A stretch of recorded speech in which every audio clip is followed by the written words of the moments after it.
প্রথমেই দেখে নেব আজকের বিশেষ গুরুত্বপূর্ণ সংবাদ শিরোনাম। মমতার গ্রেপ্তারি নিয়ে আলোচনা, একের পর এক ফাইল খুলছে নতুন সরকার। পাহাড়ের স্থায়ী সমাধান নিয়ে তৎপর মোর্চা, দিলীপ ঘোষের সঙ্গে বৈঠকে গুরুঙ্গিরি। নবান্নে শুভেন্দুর প্রথম প্রশাসনিক বৈঠকে রহস্যময় উপস্থিতি, সিও মনোজ আগরওয়ালকে নিয়ে তুঙ্গে জল্পনা। পুরনিয়োগ দুর্নীতি মামলায় সিজিও কমপ্লেক্সে হাজিরা দিলেন সুজিত। এবার থেকে সরকারি বাসে মহিলাদের টিকিট ফ্রি, বড় ঘোষণা সরকারের। একটি ইউপিআই পেমেন্টই সব শেষ। চন্দ্রনাথ রথ হত্যাকাণ্ডে পুলিশের জালে মোস্ট ওয়ান্টেড রাজ, ফাঁস হল হারহিম করা তথ্য। ট্রাম্পের হুমকিতেই কি ঘুম ভাঙল কানাডার? 30 বছরের রেকর্ড ভেঙে সেনায় মেগা নিয়োগ, নেপথ্যে বড় রহস্য। অ্যাকশন মোডে মুখ্যমন্ত্রী শুভেন্দু, সচিবদের ডেডলাইন দিয়ে কড়া বার্তা, মৌখিক নয়, সব হবে লিখিত। মমতার মহাপতনের আসল রহস্য ফাঁস, ফল প্রকাশের পরেই বিস্ফোরক বিজেপি রাজ্য সভাপতি শ্রমিক। পকেটে টান পড়ার আগেই সাবধান, রান্নার তেল থেকে সোনা, দেশ বাঁচাতে দেশবাসীকে 5 পরামর্শ প্রধানমন্ত্রীর। মোথাবাড়ি কাণ্ডে সুপ্রিম কোর্টের ডেডলাইন, এনআইএকে কড়া বার্তা দিয়ে যা জানালো শীর্ষ আদালত। বিদেশে কেন যাবে আমাদের ডেটা? আদানির হুঙ্কারে কাঁপছে বিশ্ববাজার, ভারতের জন্য বড় দাবায়। চালু থাকা কোনো সামাজিক প্রকল্প বন্ধ হবে না, ঘোষণা মুখ্যমন্ত্রী শুভেন্দুর। কিভাবে দেওয়া হবে স্পষ্ট করলেন তাও। প্রিয় দর্শক, এবার আসছি বিস্তারিত খবরে। তার আগে ভিডিওটিতে একটি লাইক দিয়ে চ্যানেলটিকে সাবস্ক্রাইব করুন, যাতে পরবর্তী গুরুত্বপূর্ণ খবর পোস্ট করার সাথে সাথে আপনার কাছে পৌঁছে যায়। রাজ্যে নতুন সরকারের গঠনের পর পাহাড়ের রাজনীতিতে নতুন সমীকরণের ইঙ্গিত মিলল। দিলীপ ঘোষের সঙ্গে বৈঠক করলেন বিমল গুরুং ও রোশন গিরি।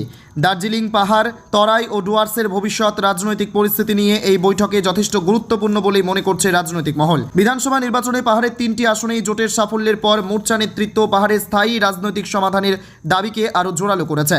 বৈঠকে পাহাড়বাসীর অধিকার, পরিচিতি ও প্রশাসনিক কাঠামো নিয়ে বিস্তারিত আলোচনা হয় বলে জানা গিয়েছে। বিশেষভাবে বর্তমান জিটিএ বোর্ড নিয়ে অসন্তোষ প্রকাশ করেন মোর্চা নেতারা। তাদের দাবি, সংবিধান মেনে আরও শক্তিশালী প্রশাসনিক কাঠামো গড়ে তুলতে হবে। রোশনগিরি জানান, বর্তমান জিটিএ বোর্ড ভেঙে নতুনভাবে ব্যবস্থা গঠনের দাবি মন্ত্রীর কাছে জানানো হয়েছে। মোর্চা নেতৃত্বের বক্তব্য শোনার পর দিলীপ ঘোষ আশ্বাস দেন যে পাহাড়ের দাবিগুলি দ্রুত মুখ্যমন্ত্রী শুভেন্দু অধিকারীর কাছে পৌঁছে দেওয়া হবে। পাশাপাশি রাজ্য সরকার পাহাড়ের পরিস্থিতির ওপর নজর রাখছে বলেও তিনি জানান। সরকারের এই ইতিবাচক মনোভাবের জেরেই আপাতত 14 মে নির্ধারিত লালকুঠি ঘেরাও কর্মসূচি স্থগিত রাখার সিদ্ধান্ত নিয়েছে মোর্চা।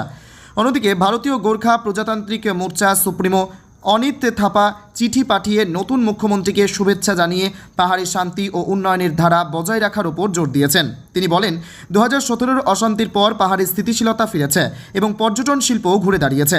রাজনৈতিক পর্যবেক্ষকদের মতে মোর্চা বিজেপি জোটের সাম্প্রতিক সাফল্যের ফলে পাহাড়ে আবারও বিমল গুরুংদের প্রভাব বাড়ছে। এখন জিটিএ পুনর্গঠন ও উন্নয়নের রাজনীতির মধ্যে পাহাড় কোন পথে এগোয় সেদিকেই নজর সবার। নবান্নে শুভেন্দুর প্রথম প্রশাসনিক বৈঠকের রহস্যময় উপস্থিতি, সিও মনোজ আগরওয়ালকে নিয়ে তুঙ্গে জল্পনা। সোমবার ছিল নবান্নের নতুন মুখ্যমন্ত্রী শুভেন্দু অধিকারীর প্রথম কর্মদিবস। এদিন সকাল থেকেই দফায় দফায় বৈঠক করেন তিনি।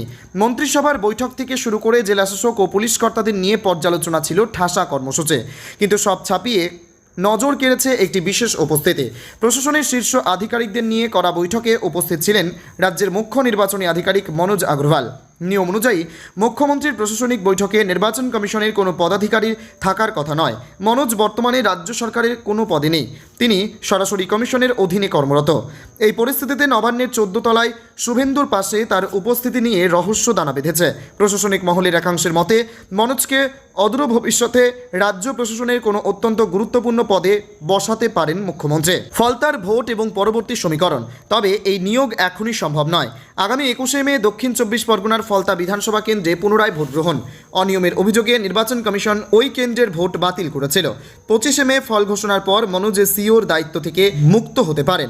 নবান্ন সূত্রের খবর, ফলতা পর্ব মিটলেই মনোজ কোনো বড় দায়িত্ব দিতে পারেন শুভেন্দু। উল্লেখ্য, আগামী 31 জুলাই মনোজের কর্মজীবনের মেয়াদ শেষ হচ্ছে। তার আগেই তাকে রাজ্য প্রশাসনে যুক্ত করার পরিকল্পনা রয়েছে কিনা তা নিয়ে শুরু হয়েছে চর্চা। উপদেষ্টা সুব্রতর পথেই কি মনোজ? মুখ্যমন্ত্রীর হিসেবে শপথ নেওয়ার দিনই শুভেন্দু তার উপদেষ্টা হিসেবে নিয়োগ করেছেন সুব্রত গুপ্তকে। নির্বাচনের সময় সুব্রত ছিলেন কমিশনের বিশেষ পর্যবেক্ষক। তার কাজে সন্তুষ্ট হয়েই সরকার গড়ার পর তাকে নিজের পাশে টেনে নিয়েছেন শুভেন্দু। মনোজের ক্ষেত্রেও কি সেই একই মডেল অনুসরণ করা হবে?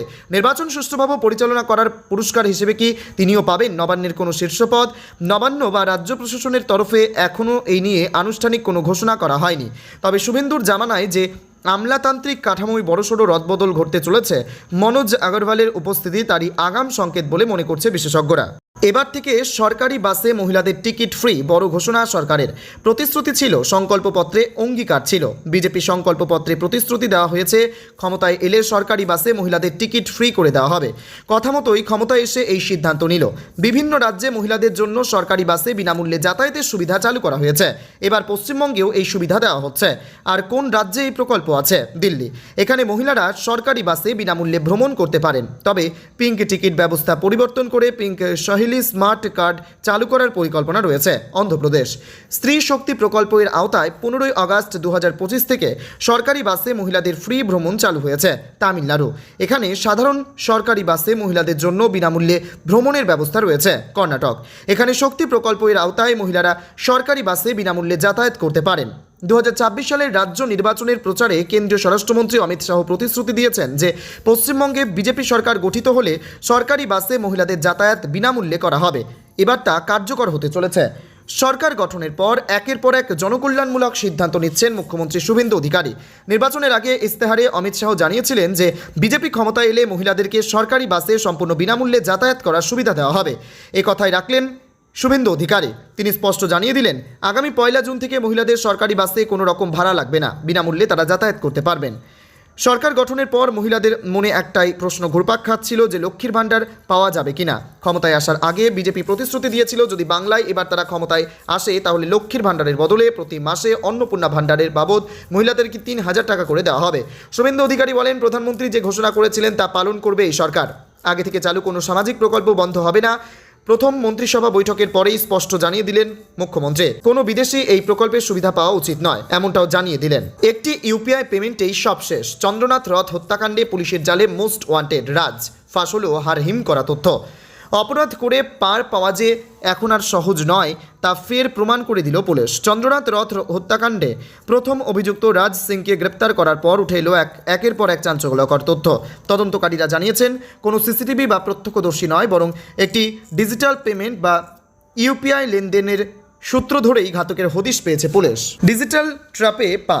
তদন্তকারী আধিকারিকদের মতে অপরাধ করার পর পালানোর সময় রাজ সিং একটি জায়গায় ইউপিআইয়ের মাধ্যমে টাকা লেনদেন করেছিল। সেই ডিজিটাল ফুটপ্রিন্ট অনুসরণ করেই পুলিশ তার সঠিক অবস্থান চিহ্নিত করে এবং ওথ পেতে তাকে পাকড়াও করে।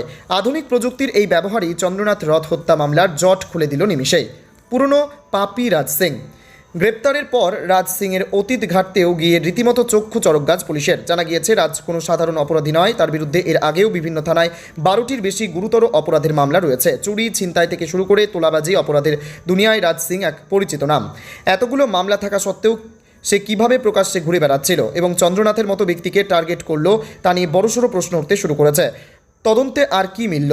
পুলিশ সূত্রে খবর, চন্দ্রনাথ রথকে হত্যার নেপথ্যে কোনো পুরনো শত্রুতা নাকি পেশাদার সুপারি কিলিং ছিল তা খতিয়ে দেখা হচ্ছে। রাজ সিংকে নিজেদের হেফাজতে নিয়ে পুরোদস্তুর জেরা শুরু করেছে পুলিশ। এই ঘটনার পেছনে আরও বড় কোনো মাথা বা প্রভাবশালী চক্র জড়িত আছে কিনা তাও তদন্তের আওতায় আনা হয়েছে। চাঞ্চল্য এলাকায়। চন্দ্রনাথ রথের মতো একজন ব্যক্তিত্বের এমন মর্মান্তিক পরিণতির পর থেকে এলাকায় ক্ষোভ ছিল তুঙ্গে। রাজ সিংয়ের মতো একজন দাগী অপরাধী ধরা পড়ায় সাধারণ মানুষ কিছুটা স্বস্তি পেলেও অপরাধীদের দাপট নিয়ে নিরাপত্তা নিয়ে প্রশ্ন তুলছেন স্থানীয়রা। পুলিশের দাবি, খুব শীঘ্রই এই হত্যাকাণ্ডের সম্পূর্ণ মোটিভ এবং রাজ সিংয়ের সহযোগীদের নাম সামনে আনা সম্ভব হবে। ডিজিটাল ইন্ডিয়ার যুগে অপরাধ করে পালানো যে অসম্ভব, ঘাতক রাজ সিংয়ের গ্রেপ্তারি যেন সেই বার্তাই দিল। অ্যাকশন মোডে মুখ্যমন্ত্রী শুভেন্দু। সচিবদের ডেডলাইন দিয়ে কড়া বার্তা, মৌখিক নয়, সব হবে লিখিত। প্রশাসনে স্বচ্ছতা ফেরাতে এবং আমলাতন্ত্রের জটিলতা কাটাতে এবার কড়া অবস্থান নিলেন মুখ্যমন্ত্রী শুভেন্দু অধিকারী। সোমবার নবান্নে রাজ্য প্রশাসনের শীর্ষ সচিবদের নিয়ে একটি উচ্চ পর্যায়ের বৈঠক করেন তিনি। সেখানে প্রশাসনিক কাজে দীর্ঘসূত্রিতা এবং অস্বচ্ছতা নিয়ে রীতিমতো উষ্মা প্রকাশ করেন মুখ্যমন্ত্রী। সাফ জানিয়ে দেন, এখন থেকে কোনো কাজই আর মৌখিক নির্দেশে চলবে না, সব ক্ষেত্রে লিখিত নির্দেশিকা বাধ্যতামূলক। কাজের গতি ফেরাতে বড় নির্দেশিকা এদিনের বৈঠকে মুখ্যমন্ত্রী অভিযোগ করেন, সরকারের বিভিন্ন উন্নয়নমূলক প্রকল্পের ফাইল দপ্তরে দপ্তরে পড়ে থাকছে। এর ফলে সাধারণ মানুষ পরিষেবা পেতে দেরি করছেন। তিনি নির্দেশ দেন, ফাইলে সই করার ক্ষেত্রে বা কোনো সিদ্ধান্ত নেওয়ার ক্ষেত্রে কোনো দোদুল্যমানতা রাখা চলবে না।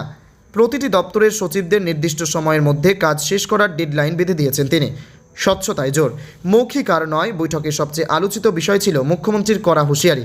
তিনি সচিবদের উদ্দেশ্যে বলেন, প্রশাসনিক কাজে স্বচ্ছতা আনতে হবে। অনেক সময় ওপরতলার কোনো মৌখিক নির্দেশে কাজ আটকে থাকে বা নিয়ম না মেনে কাজ হয়। এখন থেকে যা নির্দেশ আসবে তা লিখিত হতে হবে। স্বচ্ছতা বজায় রাখতে নথিবদ্ধ প্রক্রিয়ার বাইরে কোনো কাজ হবে না। এর মাধ্যমে প্রশাসনিক দুর্নীতিতে হ্রাস টানা সম্ভব হবে বলে মনে করছে রাজনৈতিক মহল। পরিষেবা পৌঁছতে হবে দুয়ারে সরকার পরিষেবা যেন কেবল নবান্ন বা মহাকরণের চার দেওয়ালে আটকে না থাকে, সেই বার্তাও দিয়েছেন তিনি। নিচুতলার আধিকারিকরা ঠিকমতো কাজ করছেন কিনা তা দেখার দায়িত্ব সচিবদের উপর ন্যস্ত করেছেন মুখ্যমন্ত্রী। তিনি স্পষ্ট করে দেন, কাজে গাফিলতি দেখা গেলে কাউকে রেয়াত করা হবে না। এদিনের এই কড়া মেজাজের বৈঠক থেকে স্পষ্ট, মুখ্যমন্ত্রী চাইছেন দ্বিতীয় ইনিংসের শুরুতে প্রশাসনের ওপর পূর্ণ নিয়ন্ত্রণ এবং কাজের গতি বাড়িয়ে সাধারণ মানুষের কাছে নিজেদের ভাবমূর্তি উজ্জ্বল করতে। আগামী কয়েকদিনে এই নির্দেশের পর সচিবালয়ে কাজের গতি কতটা বাড়ে এখন সেদিকেই নজর ওয়াকিবহাল মহলের।